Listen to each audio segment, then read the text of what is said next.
No matter how big or small the problem, the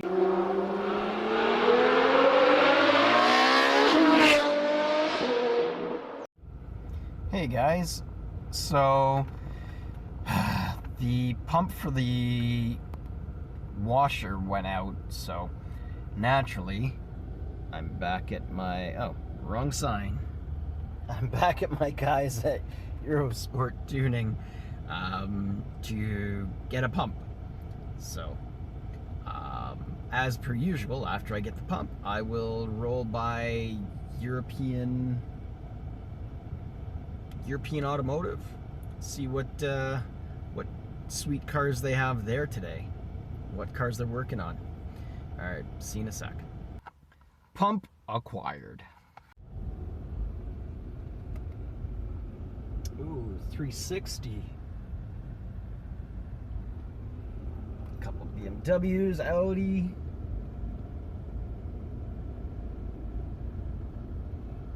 That should just buff out. Bentley.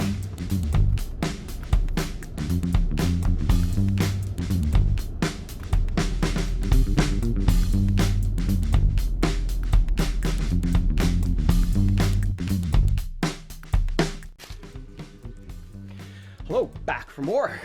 Welcome to Initial Speed. So, the washer pump doesn't seem to be working. I can't, when I hit the stock, I'm not getting any spray. Wipers are moving, no spray. I've checked the fuse is all right. So, it's gotta be the pump. So in this episode, we will be changing out the pump. Come with us. Come with me. Enjoy the ride. See how I get along. Get on.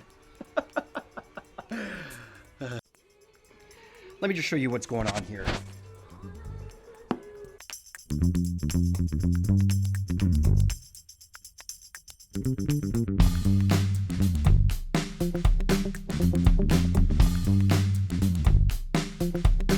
No spray. Wipers are going, but no spray.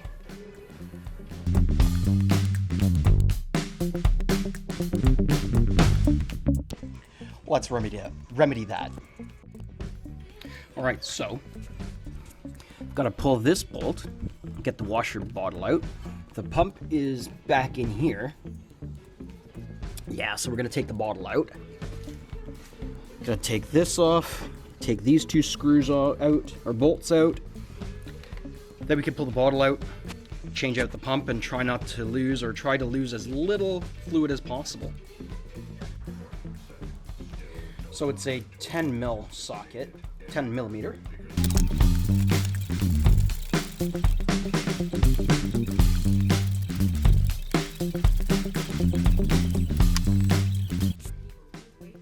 All right, at this point, we've got the bottle loose. Now, I need to, sorry about that. I need to pull that pump and replace it and try to lose as little fluid as possible.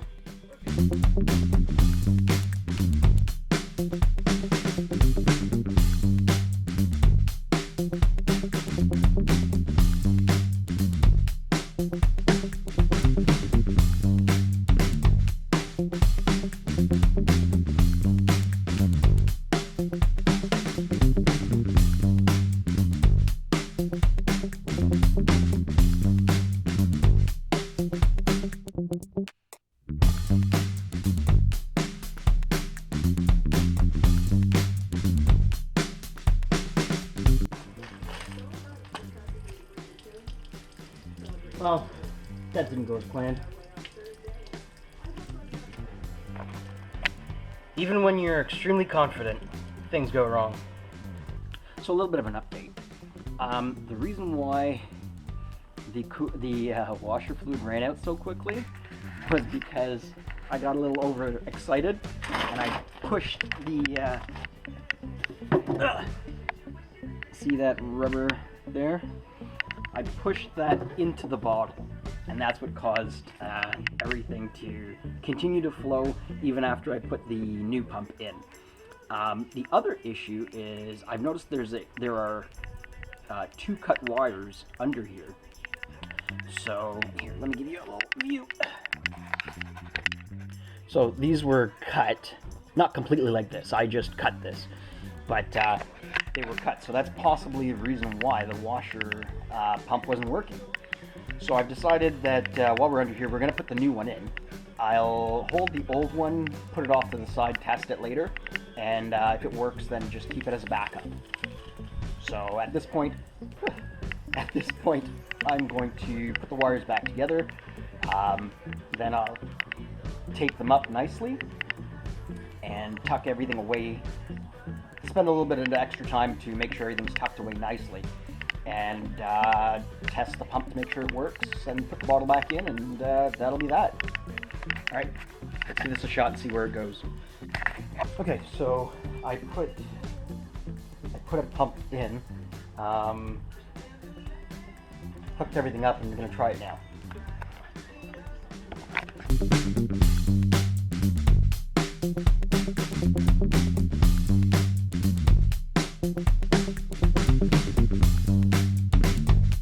Try number 2.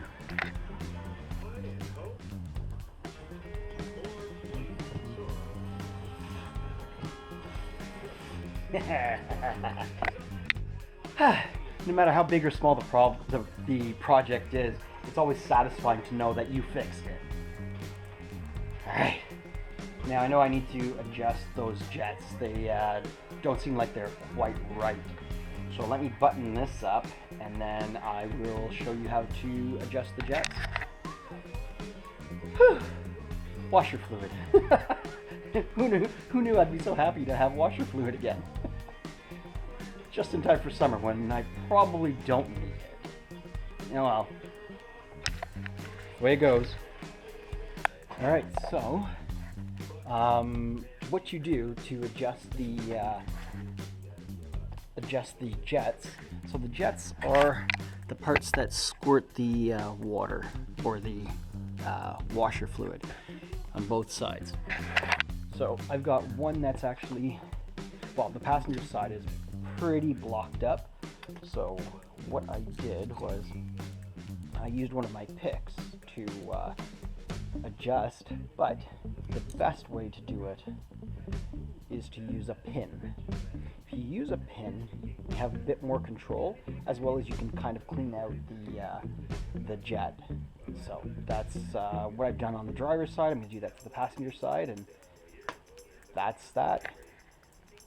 All right, well, thank you for watching. Thank you for watching. Thank you for liking. Come on. Please like, comment, subscribe, click that bell, notification bell, share, let others know. All right, don't keep it to yourself. Let others know. All right. Okay. Talk to you later. Bye. Initial speed out.